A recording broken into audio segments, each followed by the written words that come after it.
आज जो वार्षिक क्रीड़ा उत्सव अनुष्ठित होता विभिन्न खेलाड़ी विभिन्न प्रकार विभाग में अंशग्रहण करते बालक विभाग जे चंपियन होती Rakesh Kumar Lenka +2 first year arts से 100 मीटर रेस रे फास्ट होती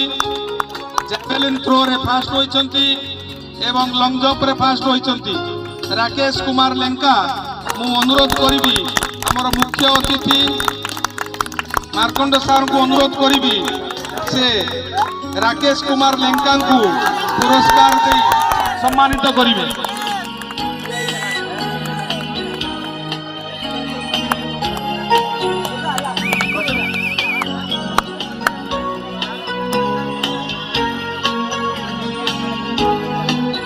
उठा पड़े